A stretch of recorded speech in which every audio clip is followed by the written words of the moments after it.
সুইজারল্যান্ডের ফরওয়ার্ড ব্রিল এমবোলোকে যে লাল কার্ড দেওয়া হয়েছে আর্জেন্টিনার বিপক্ষে কোয়ার্টার ফাইনালে ভিএআর এর হস্তক্ষেপের পর সেটা 100% রাইট ডিসিশন। 1% 0.001% সংশয় আসলে সেখানটাতে নেই। হ্যাঁ, রেফারি সেখানে ভুল করেছেন। হ্যাঁ, আর্জেন্টিনা এখানে প্রচন্ড রকমের লাকি। হ্যাঁ, সুইজারল্যান্ড এখানে ডেসপারেটলি আনলাকি। কিন্তু ফাইনালি যে ডিসিশন হয়েছে সেইটা 100% কারেক্ট। এইখানে লাল কার্ড দেওয়া ছাড়া অন্য কোনো কিছু করার উপায় ছিলই না রেফারির। আর্জেন্টিনার সৌভাগ্য এবং সুইজারল্যান্ডের দুর্ভাগ্য কতটা জানেন? ওই ফাউলটার সময় রেফারি যদি আর্জেন্টিনার লিয়ান্দ্রো পারেদেসকে হলুদ কার্ড না দিতেন তাহলেই কিন্তু এই ঘটনা আর ঘটে না। ওইটাকে তিনি যদি জাস্ট একটা ফাউলের বাঁশিও বাজাতেন, দিলেন না হয় সুইজারল্যান্ডের পক্ষে ফাউল, তাতেও কিন্তু এই ঘটনা ঘটে না। লিয়ান্দ্রো পারেদেসকে হলুদ কার্ড দেবার কারণেই ভিএআর এখানে হস্তক্ষেপ করেছে, করতে বাধ্য হয়েছে এবং তারপরে যা রেজাল্ট হওয়ার কথা ছিল সেটাই হয়েছে। ফুটবলের যে নিয়ম, ভিআর এর যে প্রোটোকল, এইখানটাতে এটা ক্লিয়ারলি একেবারে ইলাবোরেট করা রয়েছে। এবং আমি বলছি যে হ্যাঁ, এই বিশ্বকাপে আর্জেন্টিনা তাদের ওই যে ফেভারিটিজম তাদের দিকে নিয়ে যাওয়া হচ্ছে, ফিফা কি তাদেরকে টানছে কিনা, বিভিন্ন রকম ডিসিশনের ক্ষেত্রে অনেকগুলো জায়গায় এরকম হয়েছে। ইনফ্যাক্ট মিশরের বিপক্ষে যে লাস্ট ম্যাচটার কথা, সেইখানে তাদের গোল বাতিল করা কিংবা আর্জেন্টিনার গোল স্ট্যান্ড করা, কিংবা ধরেন হচ্ছে গিয়ে ওই প্রথম ম্যাচটাতে লিওনেল মেসির সম্ভাব্য লাল কার্ড, ওইগুলো নিয়ে আলোচনার জায়গা আছে, ওইগুলো নিয়ে অনেক আলোচনা করেছি। কিন্তু এই ডিসিশনটা একেবারে ঠিক, পুরোপুরি ঠিক, এর মধ্যে কোনো রকম সংশয়ের জায়গা নেই। সুইজারল্যান্ড অবশ্যই তারা হতাশ। ম্যাচ শেষে তাদের কোচ, তাদের প্লেয়াররা হতাশা প্রকাশ করেছেন। কেননা আমি ওই যে আগের ভিডিওটাতে বলেছিলাম যে ক্রিকেটে তো আমরা টার্নিং পয়েন্ট করি রেগুলার, ফুটবলে যদি কোনো টার্নিং পয়েন্ট থাকে এই ম্যাচে সেইটা হচ্ছে গিয়ে ভিআর এর ওই সিদ্ধান্তটা, এমবোলোর লাল কার্ডটা। কেননা সেকেন্ড হাফটাতে সুইজারল্যান্ড খুব ভালো ফুটবল খেলছিল, আর্জেন্টিনার উপরে খুবই চাপ প্রয়োগ তারা করছিল এবং বেশ কিছু সুযোগ নষ্ট করার পর 67তম মিনিটে দুর্দান্ত একটা গোলে তারা ম্যাচের সমতায় ফিরিয়েছিল। এবং ওই মুহূর্তে সত্যিকার অর্থে ম্যাচ সিচুয়েশন যদি আপনি অ্যানালাইসিস করেন তাহলে মনে হবেই যে সুইজারল্যান্ড ওই সময় আপার হ্যান্ডে ছিল। আমরা জানি না এরপরেও আরো 20-25 মিনিট খেলা তো ছিলই, সেই সময়টাতে কি হতে পারতো, আর্জেন্টিনা কামব্যাক করতেই পারতো, তাদের এত এত দুর্দান্ত ফুটবলার রয়েছে। মিশরের বিপক্ষে তো আমরা ম্যাচে তো দেখেছি যে 2-0 পিছিয়ে থাকা অবস্থায় তারা 79 মিনিটের পর 13 মিনিটের ম্যাজিক মিরাকলে তারা ম্যাচটা জিতে নিয়েছে। ফলে এই ম্যাচেও তারা সেটা করতে পারতো, কিন্তু ওই মুহূর্তটাতে সুইজারল্যান্ড ডোমিনেট করছিল, ইকুয়ালাইজারটাও তারা পেয়ে গিয়েছিল, কিন্তু এর মিনিট 5 মধ্যে ওই লাল কার্ড সুইজারল্যান্ডের একেবারে সর্বনাশ করে দেয়। 10 জনের দলে যখন সুইজারল্যান্ড পরিণত হয়েছে তখনই আসলে এই ম্যাচের রেজাল্ট লেখা হয়ে গিয়েছে। আর্জেন্টিনা হয় 90 মিনিটসের মধ্যে জিতবে, সেটা যদি না হয় 120 মিনিটসের মধ্যে জিতবে, সেটাও যদি না হয় টাই ব্রেকারেও আর্জেন্টিনাই জেতার কথা ছিল। ভাই এমিলিয়ানো মার্টিনেজ বাজ পাখি তো তাদের রয়েছেনি। আর আর্জেন্টিনা 90 মিনিটসে জিততে পারেনি, কিন্তু 120 মিনিটসে অতিরিক্ত 30 মিনিটের মধ্যে গিয়ে তারা জিতে গিয়েছে হুলিয়ান আলভারেজের সেই গোলটাতে। আর এরপরে লাউতারো মার্টিনেজ আরো একটা গোল করেছে। ফলে সুইজারল্যান্ড এই জায়গাটাতে নিজেদেরকে আনলাকি যতই ভাবুক না কেন, ভাববেই তারা, ভাবার অবশ্যই কারণ রয়েছে। কেননা সবকিছু ছাপিয়ে ওই জায়গাটা কোচ, সুইজারল্যান্ডের কোচ ম্যাচ শেষেও যেটা বলেছেন তার ওই হতাশার জায়গাটা ছিল রেফারি যদি লিয়ান্দ্রো পারেদেসকে হলুদ কার্ডটা না দিতেন তাহলেই কিন্তু এই ঘটনাটা ঘটে না। এমন একটা অবস্থা হয়েছে যে সুইজারল্যান্ডের কোচ পর্যন্ত আর্জেন্টিনার প্লেয়ারকে যে হলুদ কার্ড দিয়েছে সেটার বিপক্ষে কথা বলছেন, এবং হুইচ ওয়াজ কোয়াইট লজিক্যাল বলে আমার কাছে মনে হয়।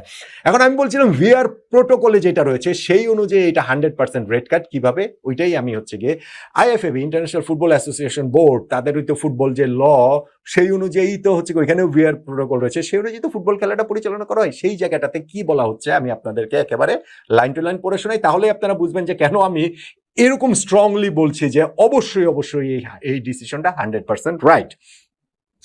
দেখেন ভিআর এই জায়গাটাতে বলা আছে যে ভিআর প্রোটোকলের এই জায়গাটাতে আ ভিডিও অ্যাসিস্ট্যান্ট রেফারি মানে VAR is a match official with independent access to match footage, clear, who may assist the referee only in the event of a clear and obvious error or serious missed incident in relation to, মানে এখানে বলছে যে video assistant referee তিনি হচ্ছে গিয়ে মূল রেফারিকে assist করতে পারবেন কোন সময়টাতে, সেটা হচ্ছে গিয়ে ক্লিয়ার এন্ড অবভিয়াস এরর, পরিষ্কার এবং যেটাকে একদম স্পষ্ট বোঝা যাচ্ছে এইরকম একটা ভুল যদি হয়, অথবা কোনো একটা সিরিয়াস মিসড ইনসিডেন্ট, কোনো একটা ইনসিডেন্ট যদি হচ্ছে গিয়ে সিরিয়াসলি হচ্ছে গিয়ে একটা ইনসিডেন্ট মিস করে রেফারি, সেই জায়গাটাতে ইন রিলেশন টু কোন কোন ক্ষেত্রে, এই জায়গাটাতে কিন্তু 4টা জায়গা রয়েছে। এ, গোল অর নো গোল। এখন যে রেড কার্ডের ঘটনাটা ঘটেছে সেখানে তো গোল নো গোলের কোনো ইস্যু ছিল না, ইস্যু কি ছিল? ছিল না, অতএব এটা এখানে এর মধ্যে অ্যাপ্লিকেবল হবে না। B, penalty or no penalty, এরকম কি ইস্যু ছিল? ইস্যু ছিল না, এটাও অ্যাপ্লিকেবল হবে না। C, red card, red card তো এখানটাতে দেখানো হয়নি, মানে রেফারি তো রেড কার্ড দেখানো হয়নি, দেখাননি শুরুতে, এবং এখানে ব্র্যাকেটে লেখা আছে রেড কার্ডে ব্র্যাকেটে including a clearly incorrect second caution, অর্থাৎ শুধু রেড কার্ড মানে ডিরেক্ট রেড কার্ড না, সেকেন্ড কশন মানে সেকেন্ড ইয়েলো কার্ডেও তো রেড কার্ড হয়, সেই জায়গাটাতেও যদি ক্লিয়ারলি ইনকারেক্ট ওরকম ভুল ডিসিশন হয় তাহলে হচ্ছে কি এখানে ভিআর ইন্টারফেয়ার করবে। এবং ডিতে লেখা রয়েছে মিস্টেকেন আইডেন্টিটি, এইটাই হচ্ছে গিয়ে অ্যাপ্লিকেবল। এতে গোল না গোল অ্যাপ্লিকেবল না, বিতে পেনাল্টি নো পেনাল্টি অ্যাপ্লিকেবল না, সিতে রেড কার্ড অ্যাপ্লিকেবল না, কিন্তু ডিতে যেটা লেখা রয়েছে মিস্টেকেন আইডেন্টিটি এবং ব্র্যাকেটে লেখা আছে when the referee cautions or sends off the wrong player. Referee যখন কশনস মানে এখানে হচ্ছে গিয়ে সতর্ক করেন মানে হলুদ কার্ড, অথবা সেন্স অফ বহিষ্কার মানে লাল কার্ড দেখান কোন রং প্লেয়ারকে, ভুল প্লেয়ারকে যদি হলুদ কার্ড বা লাল কার্ড রেফারি সেইখানটাতে দেখান। এখন এই ঘটনাটাতে কি হয়েছে? এই ঘটনাতে জায়গাটাতে হচ্ছে গিয়ে দেখা গিয়েছে যে লিয়ান্দ্রো পারেদেসকে, আর্জেন্টিনার মিডফিল্ডারকে হলুদ কার্ড দেখিয়েছেন রেফারি, যেটা ভিডিও অ্যাসিস্ট্যান্ট রেফারি তিনি আবার নিজের মতো করে দেখেছেন, এবং দেখার পর সেটা বোঝা গিয়েছে তিনি তার জায়গা থেকে দেখেছেন যে না, এইটা যে কোশনটা দেওয়া আছে, হলুদ কার্ডটা যে দেওয়া হয়েছে, এইটা রেফারি ভুল করেছেন। অতএব তিনি রেফারিকে আমন্ত্রণ জানিয়ে রেখেছেন যে ওই অনফিল্ড মনিটরে ঘটনাটা আরো একবার দেখার জন্য। কেন এটা রেফারি ভুল করেছেন? কেননা ওইখানটাতে এমবোলো তাকে লিয়ান্দ্রো পারেদেস ফাউল করার আগেই তিনি পড়ে গেছেন, তিনি আগেই পড়ে গেছেন, তিনি ডাইভ দিয়েছেন, তিনি সিমুলেশন করেছেন, এবং সেই জায়গাটাতে তিনি প্রতিপক্ষের কাছ থেকে যেন হচ্ছে গিয়ে মানে ওইখানটাতে যেন একটা ফ্রি কিক আদায় করে নিতে পারেন, সেই চেষ্টাটা তিনি করেছেন ভুলভাবে, ভুল উপায়ে ডাইভ দিয়ে অভিনয় করেছেন, প্রতারণা করেছেন, এবং সেই ক্ষেত্রে রেফারি ভুল প্লেয়ারকে, রং আইডেন্টিটি, ভুল প্লেয়ার আর্জেন্টিনার পারেদেসকে কশন হলুদ কার্ড দেখিয়েছে। অতএব এই জায়গাটাতে ভিআর বলেছে রেফারিকে এই জিনিসটা আবার দেখানোর জন্য। যদি লিয়ান্দ্রো পারেদেসকে এখানে হলুদ কার্ড না দেখানো হতো তাহলে কিন্তু ভিআর এই ইনসিডেন্টে ইন্টারফেয়ারই করতো না। ধরেন এইটাকে ওই এর পক্ষে, সুইজারল্যান্ডের পক্ষে ফ্রি কিক দিয়ে দিল, কোনো অসুবিধা নাই, এখানে কিন্তু ভিআর ইন্টারফেয়ার করবে না, কেননা এখানে তো হলুদ কার্ড রেড কার্ডের কোনো ইস্যু নাই, ভুল প্লেয়ারের তো ভুল হয়েছে, সেই ফাউলটা ভুল হতো, আর রেফারি সেই ডিসিশনটা ভুল হতো যে সুইজারল্যান্ডের পক্ষে ফাউলটা তিনি দিয়েছেন, তখনও সেটা ভুল।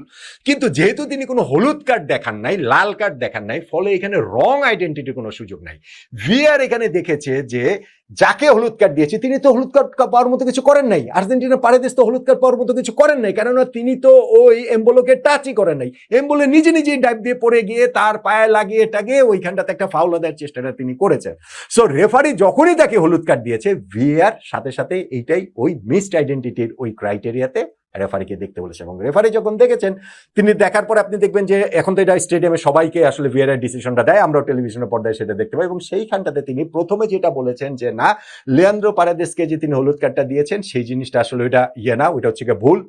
এবং তারপরে তিনি বলেছেন যে এই যে এমবোলো যে ডাইভ দিয়েছেন, সিমুলেশন ভান করেছেন, অভিনয় করেছেন, এবং এই জন্য যে তিনি একটা ফ্রি কিক আদায়ের চেষ্টা করেছেন, এই কারণে তাকে হলুদ কার্ড দেওয়া হয়েছে। এবং সিমুলেশনের জন্য হলুদ কার্ড, এটা সিম্পল, এটা নিয়ে কোনো ইপস এন্ড বাটস নেই, এর মধ্যে কোনো মাঝামাঝি কিছু নেই। ফলে ওইখানটাতে এমবোলোকে হলুদ কার্ড দেখানো হয়েছে। যেহেতু এমবোলোর আগে একটা হলুদ কার্ড ছিল, সঙ্গে এই দ্বিতীয় হলুদ কার্ড যোগ হয়ে সেটা লাল কার্ডে পরিণত হয়ে গেল। লিয়ান্দ্রো পারেদেসকে যদি হলুদ কার্ডটা না দেখাতেন রেফারি, তাহলে এই জায়গাটাতে সুইজারল্যান্ড কিন্তু 10 জনের দলে পরিণত হয় না। ফলে রেফারির এখানে দুইটা ভুল। প্রথম ভুল যেটা, সেই ভুলটা হচ্ছে গিয়ে তিনি সুইজারল্যান্ডের পক্ষে ফাউল দিয়েছেন, নাম্বার 1 ভুল, এবং নাম্বার 2 ভুল যেটা, সেটা তিনি লিয়ান্দ্রো পারেদেসকে হলুদ কার্ড দেখিয়েছেন, এবং ওই প্রথম ভুলের কারণে ভিআর এখানে ইন্টারভেন করবে না, করতে পারে না, তাদের প্রোটোকলের মধ্যে এটা নাই।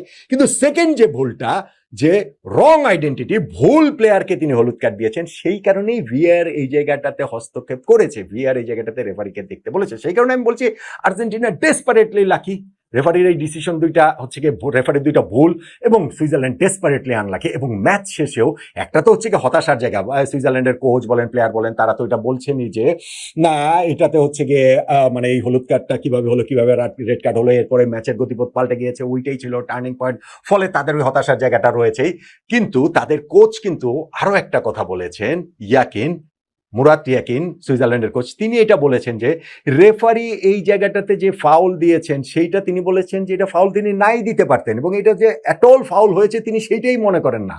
আর্জেন্টিনার প্লেয়ারকে যে হলুদ কার্ড দেওয়া হয়েছে তিনি বলছেন যে এটা অ্যাবসলুটলি এটা রং ডিসিশন, এবং তিনি যেইখানটাতে রেফারিকে কাঠগড়ায় দাঁড় করেছেন সেটা হচ্ছে রেফারি এর আগে আরো কয়েকটা ফাউলের ক্ষেত্রে আর্জেন্টিনার ফুটবলারদের হলুদ কার্ড দেননি, ফলে তিনি এই জিনিসটা নিজে যে আগে ভুল করেছেন, মানে আর্জেন্টিনা ফুটবলারদের হলুদ কার্ড দেননি, সুইজারল্যান্ডের কোচের ভাষ্য, নিজের সেই মিস্টেকটা কারেক্ট করার জন্য তিনি এখানে একটা অপ্রয়োজনীয় হলুদ কার্ড দিয়ে দিয়েছেন আর্জেন্টিনার ফুটবলার লিয়ান্দ্রো পারেদেসকে। অর্থাৎ সুইজারল্যান্ডের কোচ এই জায়গাটাতে ডিফেন্ড করছেন আর্জেন্টিনার প্লেয়ারকে যে তাকে হলুদ কার্ড দেওয়াটা ঠিক হয়নি, কেননা তিনিও জানেন এই হলুদ কার্ড দেবার কারণেই পুরো গ্যাঞ্জামটা লেগেছে, এই হলুদ কার্ড দেবার কারণেই ফাইনালি গিয়ে ভিএর এখানে হস্তক্ষেপ করেছে, এবং সেই জায়গাটাতে সুইজারল্যান্ডের প্লেয়ার ব্রেইল এমবোলো তাকে লাল কার্ড দেখে বেরিয়ে যেতে হয়েছে। ব্রেইল এমবোলোর জন্য অবশ্যই এটা খুবই শকিং, এবং তিনি যেভাবে আসলে বেরিয়ে যাচ্ছিলেন, তাই যেভাবে ঘটনাটা মানতে পারছিলেন না। আমার সেই 1999 চ্যাম্পিয়ন্স লিগ ফাইনালে সেমি কুফোর যখন বায়ার্ন মিউনিখের ওই ডিফেন্ডার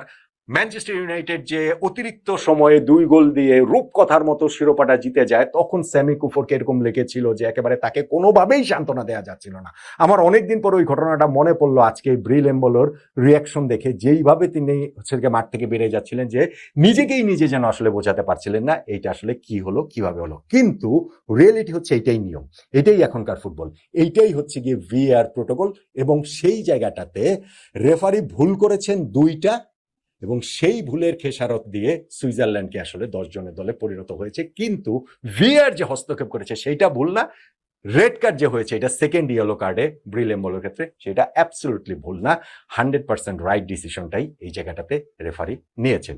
নিজে শুরুতে ভুল ডিসিশনটা দিয়েছেন, সেই ভুল ডিসিশনে 2টা ভুল ডিসিশন, শুধুমাত্র ফাউল দেওয়াটা ভুল ডিসিশনে যদি সীমিত থাকতো তাহলে এটা 10 জনের দলে সুইজারল্যান্ড পরিণত হয় না, কিন্তু ফাউলের পাশাপাশি আর্জেন্টিনার ফুটবলারকে হলুদ কার্ড দেওয়ার কারণেই এই যে ভিআর প্রোটোকলে ডি নাম্বারে গিয়ে যে মিসড আইডেন্টিটির যে জায়গাটা, সেই হিসাবটাতেই আসলে ভিআর এখানে হস্তক্ষেপ করেছে, এবং রেফারির পরে আসলে সেকেন্ড ইয়েলো কার্ড তথা রেড কার্ড না দেবার আর কোনো কারণে ছিল না।